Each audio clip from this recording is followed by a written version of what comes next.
নানুর থানার পুলিশের বড়সড় সাফল্য। গুজরাট থেকে উদ্ধার এক নাবালিকা।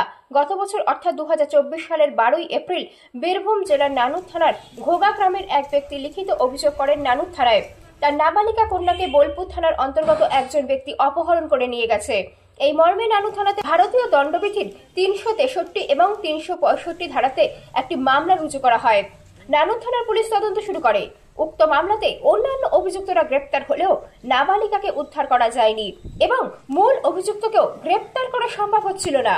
নতুন বছরে 2025 জানুয়ারির প্রথম সপ্তাহে সূত্র মারফত খবর পেয়ে নানুর থানার ওসি তপাই বিশ্বাস একটি টিম মুম্বাইয়ের থান জেলাতে পাঠায়, কিন্তু সেখানেও সন্ধান না মেলায় সেই টিমটি গুজরাটের পাঁচমহল জেলার একটি থানা এলাকায় হানা দেয় এবং সেখান থেকেই গত 11 জানুয়ারি নাবালিকা উদ্ধার হয়।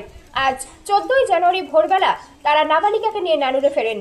ভিন রাজ্য থেকে নাবালিকা উদ্ধারে নানুর থানার এই প্রচেষ্টাকে নাবালিকার অভিভাবক সহ সাধারণ মানুষ সাধুবাদ জানিয়েছেন। আজ নাবালিকাকে CWC'র কাছে পাঠানো হয়েছে।